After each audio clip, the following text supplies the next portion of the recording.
de vivir confinado, encerrado en una determinada localidad, y de la responsabilidad de alimentar y sostener a una esposa y a unos hijos.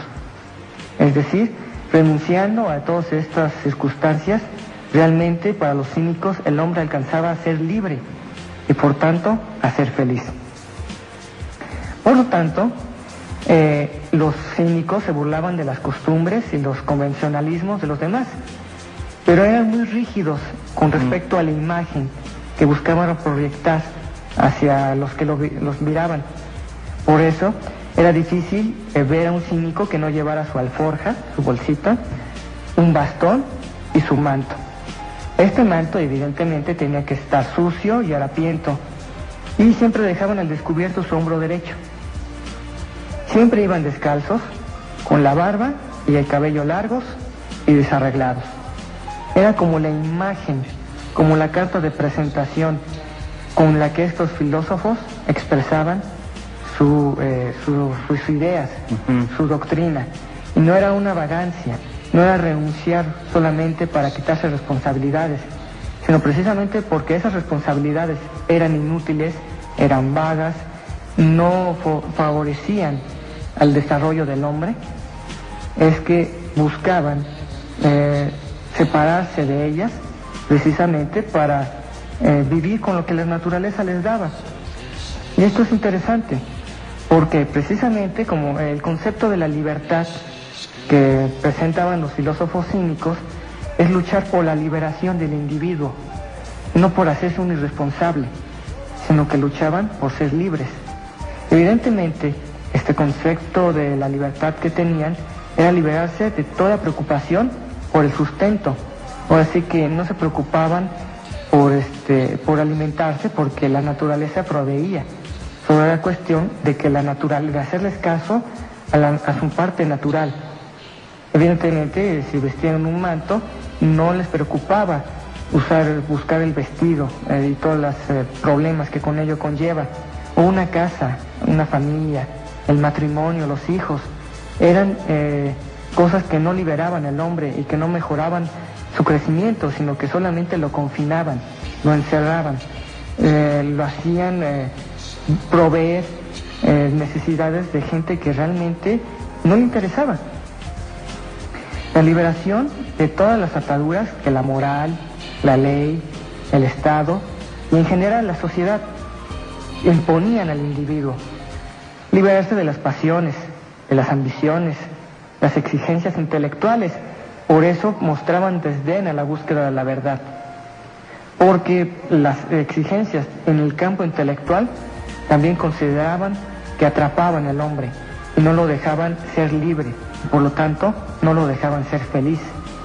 Ellos decían que era un mito o una falsedad aquello de que el hombre necesita buscar la verdad.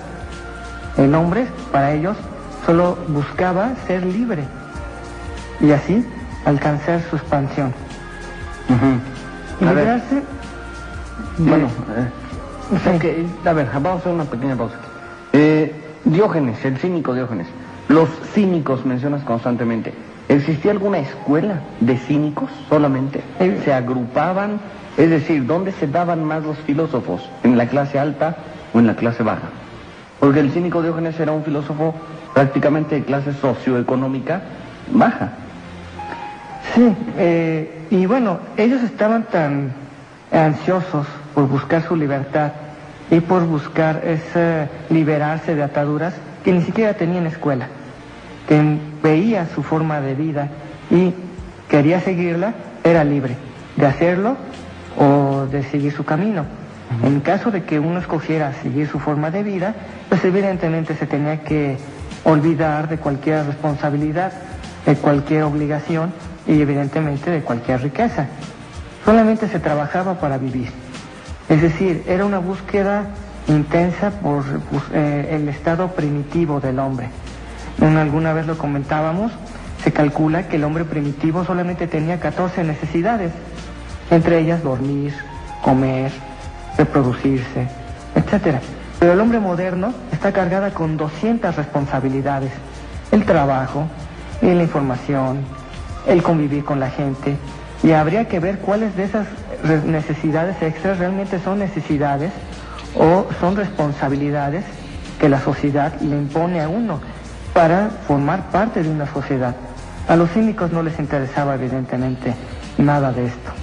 Y lo que llamaba mucho la atención es que el concepto de libertad, es decir, los cínicos proponían que el hombre debía buscar el camino de su desarrollo y de su libertad, precisamente liberándose de toda preocupación por el sustento, el vestido, la casa, etcétera. La libertad a través de cortar las ataduras que la moral, la ley, el Estado y en general la sociedad imponen sobre el individuo.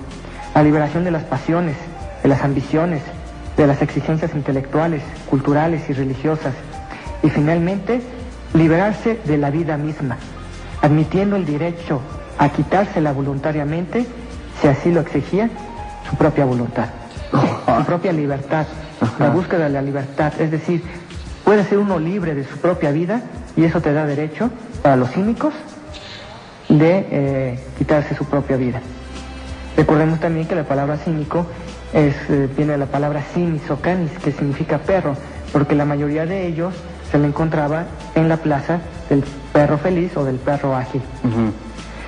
Como un resumen, pero tocando el punto más profundo de la doctrina cínica, podemos decir que los filósofos cínicos, buscaban la felicidad que se produce por la libertad interior y la autosuficiencia de la persona, basándose en el abandono del mundo.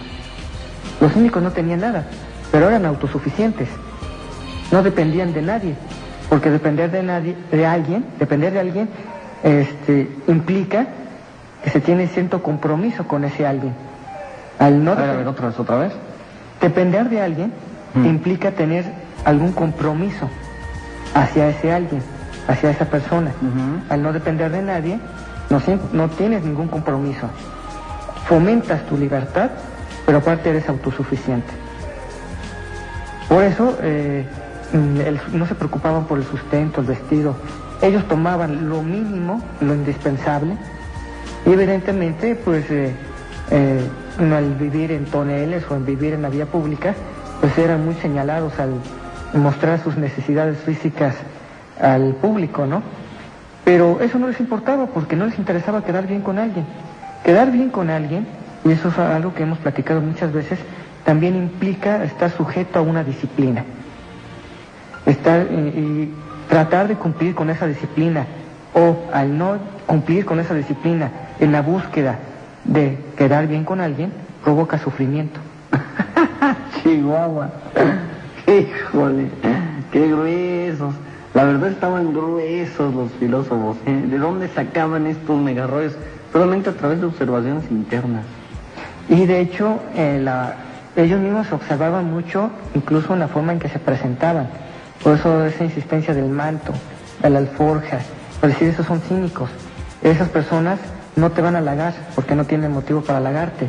Pero cuando se acercaba un esclavo, decir que era una persona que les iba a dar su lugar. Es decir, no los iba a tratar como esclavos, sino los iba a tratar simplemente como personas. Al rico y al esclavo se le trataban como personas. Así como el mendigo, el filósofo cínico, buscaba ser simplemente una persona. Cierto, o sea, simplemente ser. Punto. Así es. Nada más, eso es todo.